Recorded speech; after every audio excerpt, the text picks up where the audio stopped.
कारण की ते कलाकारांवर नितांत प्रेम करणारे आहेत प्रवीण तरडे सर. बरोबर. आणि त्यांच्यासोबत मला काम करण्याची संधी मिळाली की ह्या माणसाचं मी नाव ऐकलं होतं. कारण की आधी देऊळ बंद त्यांचा सुपरहिट चित्रपट, मुशी पॅटर्न असेल, मी तर फॅनच आहे त्यांचा. नमस्कार मित्रांनो, आज माझ्यासोबत आहेत धर्मवीर चित्रपटामध्ये ज्यांनी नारायण राणे सरांची भूमिका केली असे योगेश कुलकर्णी दादा. तर सर, तुमचे स्वागत आहे. धन्यवाद. तर सर, जेव्हा तुम्ही ऑडिशन दिले असणार चित्रपटामध्ये धर्मवीरसाठी आणि तुम्हाला कॉल आला की तुमचं सिलेक्शन झालेलं आहे नारायण राणे सरांच्या भूमिकेसाठी तुम्ही फायनल झाला, तेव्हा तुमची स्वतःची प्रतिक्रिया काय होती? तुम्हाला आतून फिलिंग काय येत होती? हा प्रश्न खूपच चांगला आहे. आणि अभिनय क्षेत्रामध्ये मी कसं वळलोय आपण ह्याकडे आधी 2 मिनिटात बघूयात. Yes sir.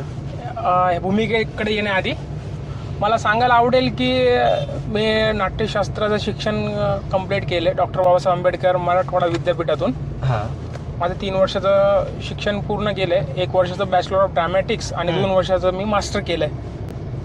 ते शिक्षण घेत असताना मी राज्य नाट्य स्पर्धेमध्ये एकांकिका असेल, नाटक असेल, ह्यामध्ये भाग घेत मी माझी अभिनयाची वाटचाल पुढे सुरू केलेली आहे. आणि पुढे जात असताना मला असं वाटलं की आता आपण नाट्यशास्त्राचं आपण शिक्षण घेतलंय, पण आता मला कॅमेराचं पण नॉलेज घेणं आवश्यक आहे. म्हणून मग मी आपले ज्येष्ठ अभिनेते विक्रम गोखले सर यांच्याकडे मी अभिनयाचं शिक्षण घेतलं. त्यांच्याकडून मी खूप काही शिकलो, अभिनयाचे विविध पैलू. आणि त्यांच्यासोबतच मी पहिली मालिका केली सह्याद्री वाहिनीवर, आवर्तन म्हणून. तिथून माझ्या अभिनयाला सुरुवात झाली. मग ते करत असताना मी बऱ्याच मालिकेमध्ये काम केलं, 2-3 चित्रपट केले. आणि एक वेब सिरीजचं शूटिंग करत असताना तुम्ही आता विचारल्यासारखं धर्मवीर तुम्हाला कसा मिळाला, राणे साहेबांची भूमिका, तर ते खूप इंटरेस्टिंग आहे. मी एक वेब सिरीजचं शूटिंग करत होतो. माझा एक मित्र आहे, कास्टिंग डायरेक्टर आहे. त्यांनी माझी प्रोफाईल वगैरे मागवली होती, पण मला त्यांनी सांगितलं नव्हतं की तुला काय करायचं वगैरे, कशासाठी पाहिजे काय. एक जनरल मला म्हणे योगेश तुझी प्रोफाईल पाठव, अशा पद्धतीचे फोटो पाठव आणि मी तुला कळवतो. मी पण त्याला काही विचारलं नाही. मला माहिती आहे की जनरली आपण ऑडिशन देतो, कलाकार लोक विविध ठिकाणी आपल्याला द्यावं लागतं प्रोफाईल. म्हणून मी जनरली पाठवलं. आणि त्यावेळेस दिवाळी होती. दिवाळी नेमकं त्यावेळेस कसं झालं की आपण कोरोनाचं खूप आपण पाहिलेलं आहे. बरोबर आहे. 2-3 वर्ष किती अवघड गेलेत प्रत्येकांचे. तर ते काम करत असताना त्या दिवाळीला मी घरापासून लांबच होतो.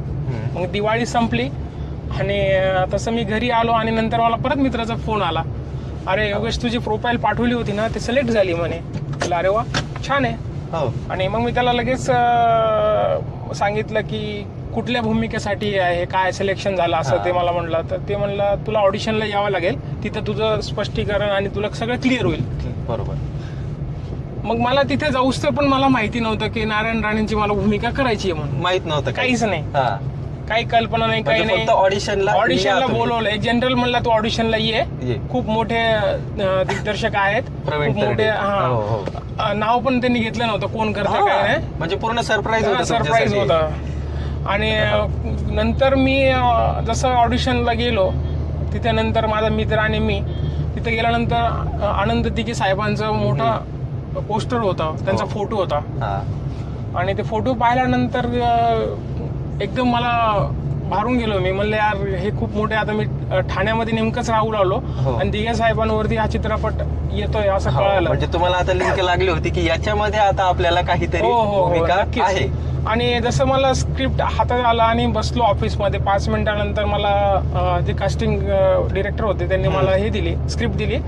आणि त्या स्क्रिप्टवर होतं की लेखक आणि दिग्दर्शक प्रवीण तरडे सर आणि निर्माता मंगेश देसाई. बापरे, मला एकदम काय सांगू शकत नाही, भारून गेलो मी. म्हणलं माझ्या स्वप्नात आपण विचार करतो आणि ही प्रत्यक्ष मला अनुभवायला मिळालं, काय करू आणि काय नाही, मला असं झालं त्यावेळेस. पण मी म्हणलं ही संधी मिळाली त्याचं सोनं करायचं, संपलं. एक कलाकार म्हणून मी माझं काम प्रामाणिक करणार हे असं ठरवलं होतं.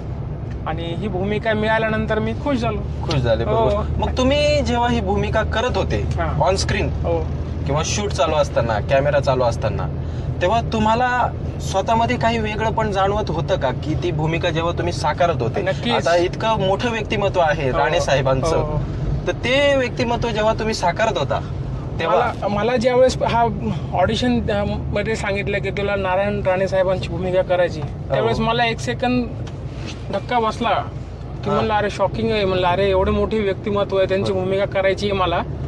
आणि त्याचा मला एक तर पूर्व अभ्यास करावा लागेल त्या साहेबांचं ते भूमिकेचा, त्यांनी जे काही कार्य केलं आतापर्यंत ते मला त्याचा अभ्यासाशिवाय तर मी करू शकतो.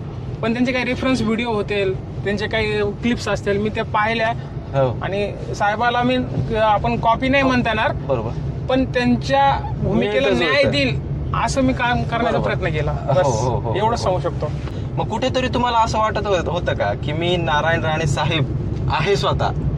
नाही, तसं नाही म्हणता येणार, कारण की ते शेवटी नारायण राणे साहेब ते त्यांचं व्यक्तिमत्व वेगळंच आहे, ती वेगळी छाप. पण त्या साहेबांनी जे काम केलेलं आहे ते मला फक्त पोहोचवण्याचं काम होतं, एक मेसेज होतं, संदेश होता की आपण महाराष्ट्रभर त्यांची व्यक्तिरेखा, त्यांचे काम आपण पाहिलेलं आहे.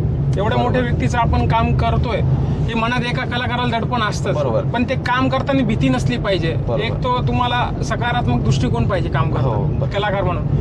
म्हणून ती मी भूमिका केली. बरोबर. आता तुम्हाला हे अनपेक्षित होतं की नारायण राणे साहेबांची भूमिका तुम्हाला मिळणार आहे, परंतु मला असं विचारायचंय की जर तुम्हाला भविष्यामध्ये कुठल्या नेत्याची भूमिका करायची असेल तर तुम्हाला स्वतःला काय वाटते की तुम्ही कोणत्या नेत्याची भूमिका करू शकता आणि तुमची स्वतःची ती इच्छा आहे? मला तर आवडेलच. आपल्या भारत देशामध्ये, महाराष्ट्रामध्ये अनेक दिग्गज नेते आहेत.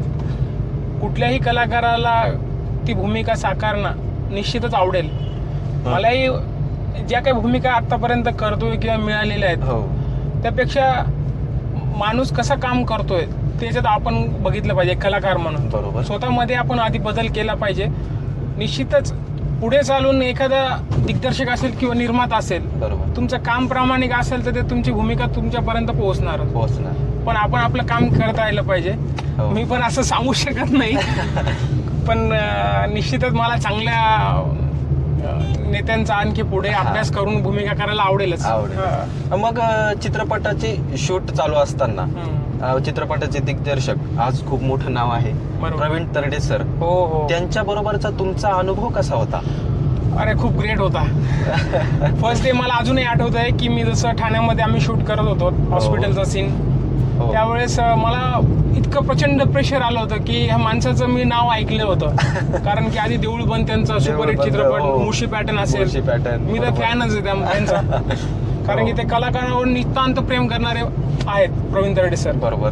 आणि त्यांच्यासोबत मला काम करण्याची संधी मिळाली, पण मला थोडा एक कलाकार म्हणून त्यांच्यासमोर प्रेझेंट व्हायला थोडं असं दडपण येत होतं. पण त्यांनी एका क्षणात मला ते घालून टाकलं दडपण. म्हणजे कसं की शूटिंग जसा पहिला दिवस होता, मला वाटतं आता टेक आपण फर्स्ट देतोय, त्यावेळेस मला अजूनही आठवत आहे की तरडे सर आले गाडीमध्ये, आमच्या गाडीतला सीन होता, पहिला टेक होता.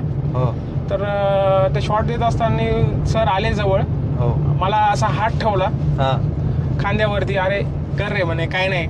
दया वगैरे त्यांचे जे मित्र आहेत त्यांनी आत्माराम ही भूमिका केली. बरोबर. त्यांना घेऊन काम करायचं आहे. त्यांनी मला तिथं एकदम फ्री करून टाकलं. म्हणजे पुढचं मला जे प्रेशर होतं ते त्यांनी एका क्षणात कमी करून टाकलं. म्हणजे जे माझ्या मनात भीती होती त्यांनी खरंच आता आपण जेव्हा त्यांना मी स्क्रीनवरती बघितलं, मी प्रत्यक्षात तर त्यांना भेटलेलो नाही, पण मला त्यांच्याकडे बघून नेहमी असं जाणवतं की ते फार स्पष्ट वक्ते आहेत.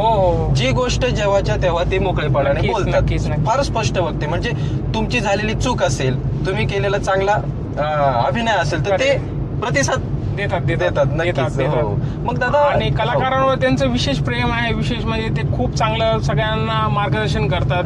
नवीन येणाऱ्या कलाकारांनाही तेवढंच ते मार्गदर्शन करतात. आणि ते प्रवीण तरडे सरांकडून खूप शिकण्यासारखं आहे. अजूनही भविष्यात शिकूया.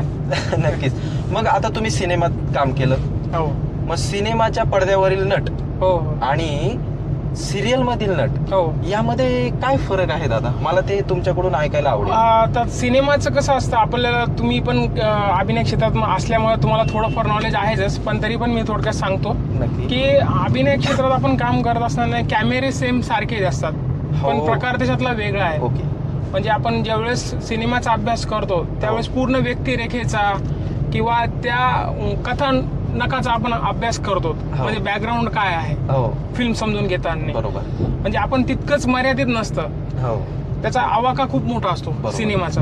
आणि आपण मालिकेचं जेव्हा करतो आपल्याला एक एपिसोडिक करायचं असतं, हो. डेली सोप आपण त्याला म्हणतो, पण ते सिनेमातील आणि मालिकेतील अभिनय हो जरी सारखा वाटत असेल हो. पण प्रत्येकाचा मार्ग आणि त्याची सांगण्याची पद्धत ही वेगवेगळी आहे. हा सिनेमा हा आपला भारतीय लेवल जागतिक लेवलला मोठ्या प्रमाणात जातोय किंवा बरोबर. होत राहील पुढे हो भविष्यात. आणि पण मालिकेचं कसं एक एपिसोडिक पुरतं मर्यादित असतं, बरोबर. त्याला एक कथानक असते पण त्यांना हा. लेंदी करावं लागतं त्यांना. हो. एका दिवसात नसणं संपणार. बरोबर. फिल्म आपण 2 तासात संपू शकतो पण सिरियल 2-2, 3-3 वर्ष संपत नाही. संपत नाही, कारण की बरोबर. ते आपण काय म्हणू शकतो की जे प्रेक्षक आहेत, बघणारे प्रेक्षक वर्ग आहेत, हो त्यांना दैनंदिन काहीतरी एंटरटेनमेंट मनोरंजन पाहिजे असतं, हो. म्हणून त्याची आपण लेंथ वाढवू शकतो. बरोबर आहे. म्हणून सिनेमा आणि मालिका ही वेगवेगळे माध्यम वेगवेगळे आहेत. प्रकार आहेत. तर याच्यावरच मला तुम्हाला असं विचार वाटतं, प्रेक्षकांचा विषय आला म्हणून मी म्हणतो की सिनेमामध्ये काम करणारा नट आणि सिरियल मध्ये काम करणारा नट, हो बरोबर, हो हो.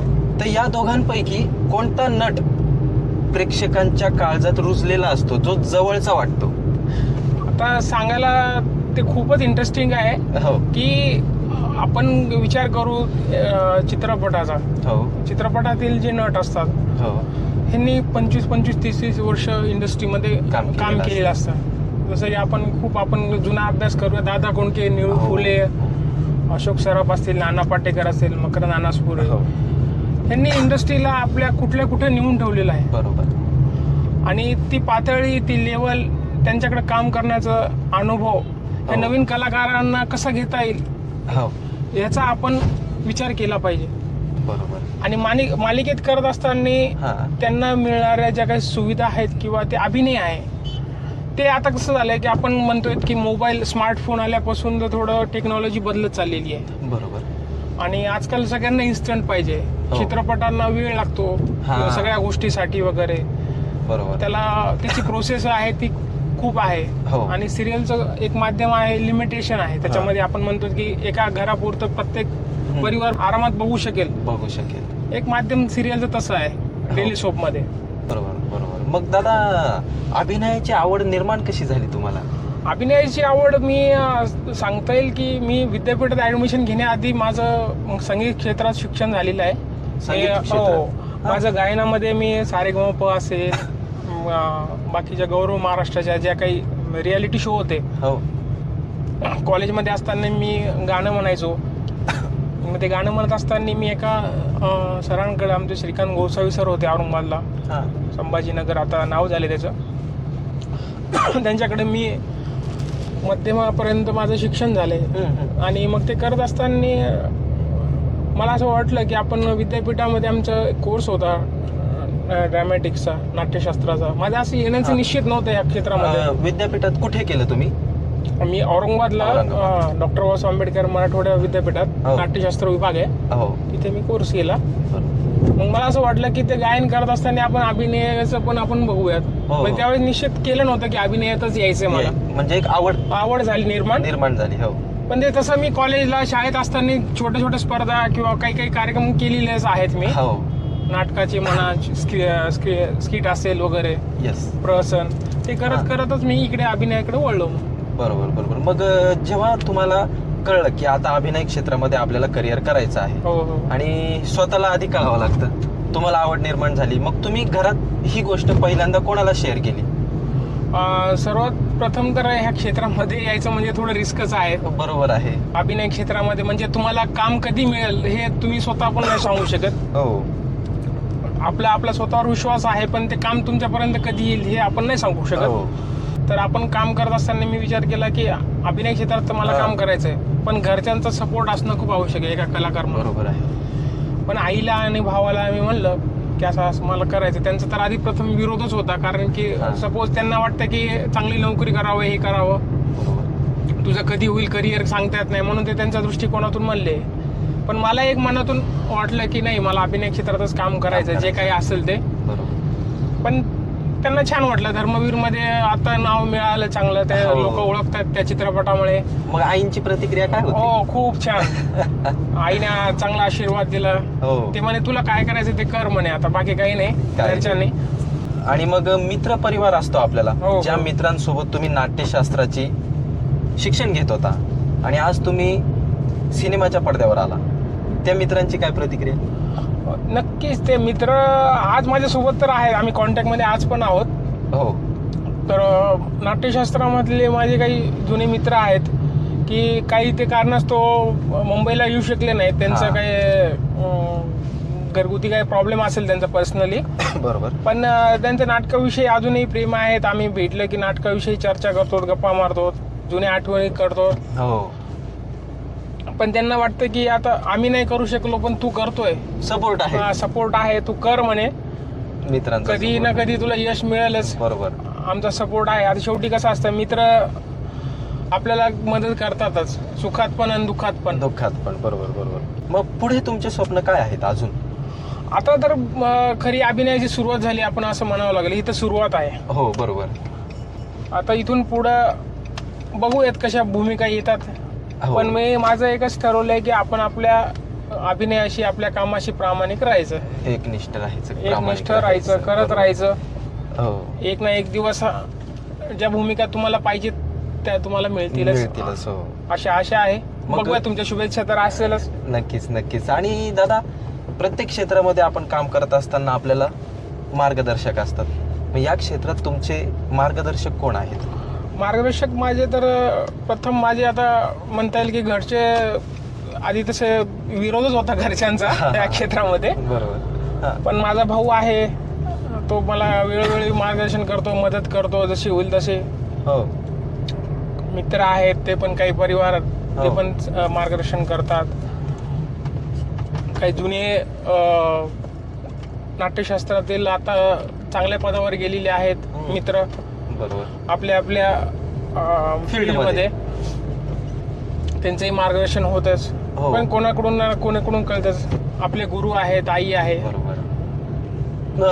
मित्र तुमचे वेगवेगळ्या फील्ड मध्ये हो, हो. गेलेले आहेत, हो, बरोबर. हो. यावरून मला असं विचारावं वाटतं, आज तुम्ही अभिनय क्षेत्रात नसतात तर तुम्ही काय असता? आज अभिनय क्षेत्रात मी नसलो असतो तर एखादा एम्प्लॉई असलो असतो, कर्मचारी हा. कंपनीमध्ये काम केलं असतं. बरोबर. तसंही माझं मास्टर BSc कॅम्प्युटर आहे मी. हो. ते करूनच मी इकडे नाट्यशास्त्रात वळलो होतो. बरोबर. पण चांगल्या पदावरही असलो असतो, पण हा. इकडे शिक्षणही तितकंच महत्त्वाचं आहे. शिक्षण हे अभिनयाबरोबर शिक्षणही तेवढंच महत्वाचं आहे. बरोबर. पण आपण दोन्हीकडे आपण काम करू शकत नाही. नाही, एकच म्हणून एक तुम्हाला निवडावं ते लागतं. निवडावं लागतं. तो खूप अवघड आणि कठीण प्रसंग असतो तो माणसावरती बरोबर. निर्णय घेण्यासाठी. यावरती तुम्ही अजून बोलावं असं वाटतं मला, की हल्ली आपण नवीन पिढी बघतो, मुलं बघतो ऑडिशनला येणारी, तर ते शिक्षणाकडे दुर्लक्ष करून घरी फोर्स करतात की मला ऍक्टिंगच करायची, मला डान्सिंगच करायची, मला सिंगिंगच करायची. त्यांना काय सांगाल दादा तुम्ही? नवीन येणाऱ्या पिढीला मला एवढंच सांगावं वाटेल की आई वडील असेल, मुलांनी आई वडिलांचा आदर ठेवला पाहिजे. पहिली गोष्ट, बरोबर. त्यांच्या ज्या काही इच्छा आहे की कोणी असो, लहान असो मोठा असो मुलगा, त्यांनी आधी शिक्षण पूर्ण केलं पाहिजे. बरोबर. आणि आई वडिलांनी पण मुलांवरती जास्त दडपण देऊ नये की तू हेच करिअर कर. कारण की आई वडिलांनी बघताना हे पाहिलं पाहिजे की मुलांचा कल कुठे आहे, त्याची मानसिकता कुठे आहे. म्हणजे आपण आज बघतो की बरेचसे मुलं आहेत की डिप्रेशन मध्ये जातात. हो. आई वडिलांनी मला हे करू दिलं नाही, ते करू दिलं नाही. हो. पाहिलं तर आई वडिलांशिवाय कोणीच नाही या जगामध्ये. आई वडीलच सर्वस्व आहेत पहिले. बरोबर. गुरु आई वडीलच असतात हो. कोणाचेही. पण त्यांचा आदर आपण ठेवला पाहिजे. तुम्हाला ज्याच्यात करिअर करायचं त्यांनाही सांगा आई वडिलाला की मी ह्याच्यात करतोय. हो. पण ते करत असताना त्यांचा अपमान होणार नाही याची काळजी तुम्ही घेतली पाहिजे. दोन्ही गोष्टीचा समन्वय झाला पाहिजे. Correct. मुलांनी देखील आई वडिलांचा आदर केला पाहिजे आणि बरोबर. आई वडिलांनी देखील मुलाला काय म्हणायचं आहे त्याला ते समजून घेतलं पाहिजे. हो, समजून घेतलं पाहिजे. बरोबर आहे. दादा, तुम्ही म्हणालात की मी शाळेमध्ये सुद्धा काही शो गॅदरिंग मध्ये म्हणा, स्पर्धांमध्ये भाग घ्यायचो. बरोबर. मग आज तुम्ही धर्मवीर चित्रपटामध्ये भूमिका केली, हो हो. मोठमोठ्या कलाकारांसोबत तुम्ही काम केलं, दिग्दर्शक मोठे आहेत त्यांच्यासोबत तुम्ही काम केलं. तुमच्या शाळेतील जे शिक्षक होते त्यांची काय प्रतिक्रिया, कधी तुम्ही त्यांना भेटलात मग? मला सांगायला आवडेलच, कारण की मी ज्या शाळेत शिकलोय त्या शाळेत माझा सत्कार झाला धर्मवीर चित्रपटामुळे. हो. आणि ते शिक्षक मला पाहिल्यानंतर अगदी गहिवरले. त्यांना विश्वासच बसत नाही की मी ज्या विद्यार्थ्याला शिकवत होतो की हा विद्यार्थी एवढा अभिनय क्षेत्राकडे वळला आणि एवढी चांगली भूमिका केली.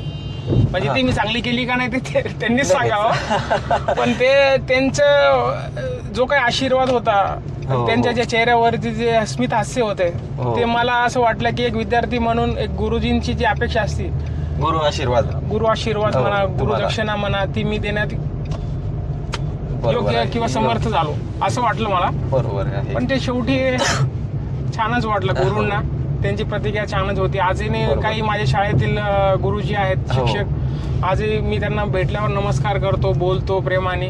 तेही सगळे विचारपूस करतात, छान वाटतं. बरोबर, ही गोष्ट फार महत्वाची. ज्या व्यक्तींसमोर आपण लहानाचे मोठे झालो, पुढे भविष्यात आपण जे काम केलं, काय चांगलं केलं, वाईट केलं, कशी प्रतिक्रिया असो, त्यांची जाणून घेणं फार महत्वाचं वाटतं. बरोबर आहे. तर दादा, भविष्यामध्ये कोणत्या कलाकारासोबत काम करण्याची इच्छा आहे किंवा कोणत्या दिग्दर्शकांसोबत बरोबर काम करण्याची इच्छा आहे? प्रत्येक अभिनेता जो असतो त्याच्यामध्ये लपलेला एक ऍक्टर असतो, अभिनेता असतोच त्याच्यामध्ये, आणि त्याला हे माहित असतं की कोणता दिग्दर्शक माझ्याकडून माझ्या मधला आतील ऍक्टर काढून घेऊ शकतो. नक्कीच खूप चांगला प्रश्न आहे हा, एक अभिनेता दृष्टिकोनातून. मला सांगायला आवडेलच की आपण बघतोय मराठी चित्रपट इंडस्ट्री असो किंवा हिंदी असो, काम करत असताना आपल्याला दोन्हीचा समन्वय साधावा लागतो कलाकार म्हणून. पण हे काम करत असताना आतापर्यंत आपण बघत आलेलो फिल्म इंडस्ट्री, म्हणजे आता जी बदलत चाललेली आहे टेक्नॉलॉजीमुळे किंवा ट्रेंड बदलत चाललेला आहे कथानकानुसार. पण मला काही जुने दिग्दर्शक असेल किंवा निर्माते असेल किंवा आजचे नवीन होतकरू किंवा पॅशनेट जे दिग्दर्शक असेल, प्रोड्युसर असेल, त्यांच्यासोबत काम करण्याची मला तेवढीच गरज आहे किंवा त्यांच्याकडून काहीतरी शिकण्याची धडपड आहे. मला असं स्पेसिफिक म्हणा, कोणाचं नाव घेऊन नाही सांगता येणार, पण मला सगळ्यांसोबत काम करायला आवडतं एक कलाकार म्हणून. कारण की प्रत्येकाकडून काही ना काही माणूस शिकतच राहतो आयुष्यभर. आईच्या पोटातून जसं बाळ जन्माला येतं तसं ते शिकतच आलेलं आहे आणि तो शेवटपर्यंत शिकतच असतो. म्हणून मला सगळ्यांसोबत काम करायला आवडेल, मराठी चित्रपट असो किंवा हिंदी चित्रपट असो, कोणत्याही शिकायला आवडेल. बरोबर आहे दादा. आपण चित्रपटामध्ये किंवा कुठल्याही सिरियलची असेल ऑडिशन देत असतो. ऑडिशन देत असतानाचे अनुभव कसे असतात? नवीन येणारा कलाकार असेल किंवा जुने कलाकार असेल, ह्या दोघांकडे आपण बघताना जी ऑडिशन प्रोसेस असते, आज मी बघतो की बरेच प्रोडक्शन हाऊसेसला गेल्यानंतर तुमचं सिलेक्शन होण्यापासून जी पद्धत आहे किंवा ती भीती असते तिथपर्यंत जाण्याची, नवीन कलाकार असो किंवा जुना असो, प्रत्येकाला काम हवं असतं आणि ते तेवढंच आत्मविश्वासाने काम मिळवण्याची धडपड करत असतो. पण मला एक असं वाटतं की ऑडिशन जी पद्धत आहे देतोय आपण, ती प्रत्येकाने एक समजून घेतलं पाहिजे की आपण कुठल्या पद्धतीचं ऑडिशन देतोय. म्हणजे चित्रपट आहे का सिरियल आहे, आणि मग त्याचा अभ्यास तुम्हाला कलाकार म्हणून असणं आवश्यक आहे. म्हणजे तुम्हाला लाखो आहेत तिथे, लाखोमधून तुम्हाला एकच संधी आहे. मग ती तुम्हाला लाखोमधून तुम्हाला एकच करायचं आहे, तर तुम्हाला ते आधी ते सेपरेट करावं लागेल, अभ्यास केला पाहिजे. आपण कुठल्या चित्रपटासाठी ऑडिशन देतोय, दिग्दर्शकाचा अभ्यास केला पाहिजे, काय अपेक्षित असेल या दिग्दर्शकांना आपल्याकडून, बरोबर, ते दिलं गेलं पाहिजे. आणि जो ते देतो त्याचं सिलेक्शन होतं. नक्कीच दादा, यामध्ये असं पण विचारावं असं वाटतं की ऑडिशन देत असताना चांगली आणि वाईट दोन्ही अनुभव आपल्याला येत असतात. बरोबर. तर याबद्दल काय बोलाल तुम्ही? कलाकार म्हणून प्रत्येकाला अनुभव चांगले वाईट येणं, मला असं वाटतं ते गरजेचं आहे. म्हणजे तुम्हाला चांगलं कोणतं आणि वाईट कुठलं हे फरक जेव्हा जोपर्यंत कळणार नाही तोपर्यंत कलाकार म्हणून तुम्ही पुढे जाऊ शकत नाही. माझी सुरुवात अभिनय करताना पासून मलाही काही वाईट अनुभव आलेले आहेत. वाईट म्हणजे असं नाही म्हणता ना की कोणी म्हणतं की आज मुलांना ज्याचे जो नवीन शिकावं आले, तू 50,000 रुपये दे, तू 30,000 रुपये दे, असे डिमांड करतात. आणि नवीन जे लोक येणारे असतात त्यांना माहिती नसल्यामुळे ते फसतात की त्यांना कळतं की हा नवीन आहे. बरोबर. आणि जे अनुभवातून शिकलेले असतात, ज्यांनी काम केलेले असतं, तेव्हा ते जे फ्रॉड लोक आहेत ते त्यांना फसू शकत नाहीत. बरोबर कारण की त्यांचा अनुभव सांगून जातो त्यांना की अरे हा माणूस आपल्याला पैसे देणार नाही. बरोबर. पण नवीन असताना मलाही थोडेफार तसे अनुभव आले, पण मी काही कोणाला फसलो नाहीये. नाही. पण मी नवीन येणाऱ्या लोकांनाही सांगेल की कोणाला पैसे देऊ नका, कारण की पैसे देऊन कोणीही काम देत देत नसतं. नाही. बरोबर. मला हेच म्हणावं असं वाटतं की दिग्दर्शक हा ऍक्टर शोधत असतो. करेक्ट. तो पैसे द्यायला प्रोड्युसर आहे. हो हो. मग ऍक्टर कडून पैशाची अपेक्षा दिग्दर्शकाला नसतेच. नसते. त्याला फक्त काम करणारा व्यक्ती हवा असतो. बरोबर. अगदी बरोबर बरोबर. आहे. येस. दादा, जेव्हा पहिला चित्रपट येतो तेव्हा एक उत्सुकता असते आपल्या मनामध्ये की आपण मोठ्या स्क्रीनवरती दिसणार. मग या चित्रपटाचा, धर्मवीर चित्रपटाचा जेव्हा प्रीमियर शो होता, पहिला शो, आणि तेव्हाची उत्सुकता तुमची काय होती? मला सांगायला आवडेल की धर्मवीर चित्रपटाचा आमचा प्रीमियर शो होता ठाण्यामध्ये. हो. त्यावेळेस जसं प्रीमियर शो संपल्यानंतर सगळे कलाकार एकमेकाला भेटू लागले हो. आणि तो खरंच आनंदाचा क्षण होता सर्वांसाठीच. कारण की खूप चांगलं प्रसाद ओक सरांनी आपण पाहिलं असेल, खूप चांगलं काम केलंय त्यांनी. बरोबर. सगळ्याच सगळ्याच कलाकारांनी केलंय, पण त्यांचं विशेष कौतुक करावं लागेल की दिघे साहेबांचं हुबेहूब त्यांनी पात्र निभावलेलं आहे. साकारला. जसं की क्षितिज दातेने एकनाथ शिंदेचं केलंय. हो हो. त्यांनी प्रीमियरला मग ते सुद्धा आलेले होते. हो, बरोबर. शिंदे साहेब पण होते. हो. आणि त्यावेळेस मला वाटलं की आता आपण प्रीमियर शो आहेत, शिंदे साहेब पण योगायोगाने तिथे होते, हो. तर त्यांना आपण भेटावं, त्यांचा आशीर्वाद घ्यावं. हो. तर झाले, सगळे कलाकार भेटू लागले, शिंदे साहेब आले म्हणून. हो. आणि मी पण सरांच्या जवळ गेलो, सरांना नमस्कार केला. सरांनी मला जसं जवळ आले पाहिल्यानंतर मला पहिली प्रतिक्रिया सरांची होती, या राणे साहेब. वा वा वा वा. माझे असं त्यांनी हात ठेवला आणि मला म्हणे छान काम केलं. हो. मला ही पावती दिली. हो. पाहिलं तर शिंदे साहेबाची माझी कुठलीही ओळख नसताना त्यांनी एवढं मोठं मला ओळखणं, म्हणजे एक कलाकार म्हणून आणि माणूस म्हणून, हो. त्यावेळेस मला खूपच भारी वाटलं. म्हणजे मी शब्दात वर्णन करू शकत नाही तुम्हाला. म्हणजे तुम्ही ती भूमिका इतकी सुंदर साकार केली की तुम्हाला तुमची ओळख करून द्यावी लागली नाही. हे हो. मला सांगावं वाटतंय की यातून तुमची ओळख तुमच्या पर्सनॅलिटीने, तुमच्या अभिनयाने त्यांना आधीच झालेली हो, होती. हो. बरोबर. आणि आपण आज पाहतो साहेब खूप चांगलं काम करतात, शिंदे साहेब. हो. महाराष्ट्राचे लाडके मुख्यमंत्री म्हणायला पण आहेत, काय हो. हरकत नाही त्यांना. नक्की आणि दादा, खरंच त्यांनी नक्की. पुढे चांगलं कार्य करत राहावं, करत ही राहावं. ईश्वरचरणी प्रार्थना माझी. बरोबर आहे दादा, बरोबर आहे. हो. दादा, नवीन येणाऱ्या पिढीला तुम्ही काय सांगू इच्छिता? नवीन येणारी पिढींना मला सांगायला आवडेल की अभिनय क्षेत्रात तुम्ही वळताय, हो. पहिली गोष्ट तुम्ही निश्चित करा की मला कुठलं क्षेत्र करायचं आहे. अभिनय क्षेत्र करायचं आहे, डॉक्टर करायचं आहे, इंजिनियर करायचं आहे, हो. का बँकिंग करायचं आहे. तुम्ही आधी क्षेत्र निश्चित करा. जर अभिनयच करायचा असेल तर हा. अभिनय करत असताना आपल्याला काय करावं लागेल त्याचा आम्ही सखोल अभ्यास करणं हे अभ्यास आवश्यक करणं आहे. गरजेचं आहे. बरोबर. नवीन येणाऱ्यांनी डायरेक्ट तुम्ही ऑडिशन देताय तर ते तुम्हाला पसणार नाही. हा. मला नवीन येणाऱ्याला हेच सांगा वाटेल की डायरेक्ट पुणे मुंबईला तुम्ही येऊ नका. बरोबर. आधी तुम्ही स्वतः अभ्यास करा, चांगले चांगले चित्रपट बघा, बरोबर. चांगले चांगले नाटकं वाचा, त्यांचा अनुभव घेत चला अभ्यासामधून. आणि तुमच्यातील प्रत्येकामध्ये काही ना काही गुण आहेतच, बरोबर. पण ते बाहेर येण्यासाठी एक वेळ असते, ते Yes. वेळेलाच ते बाहेर येणार.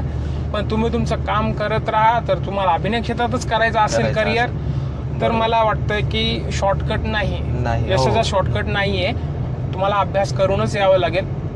त्यामुळे मला एक सांगा वाटेल की सर्व कलाकारांनी, जे नवीन कलाकार होती हो. येत आहेत इंडस्ट्रीमध्ये, बरोबर. त्यांनी अभ्यास करावा हीच माझी अभ्यास विनंती करून आहे. यावं. अभ्यास करूनच बरोबर. म्हणजे ज्या क्षेत्र क्षेत्रात निवडावं. काम करायचं आहे ते क्षेत्र आधी फायनल करायचं, हो. आणि सातत्याने त्या क्षेत्रात काम पाठलाग करत करत राहायचं. राहायचं. मग यश आपल्याला हो मिळतं. हो.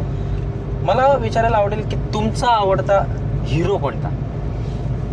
तसं मराठीमध्ये जरा सगळ्यांना अशोक मामा आवडतात, जसं अशोक बरोबर. सराफ हो. सगळ्यांचे फेवरेट आहेत, येस. माझे फेवरेट आहेत. हो.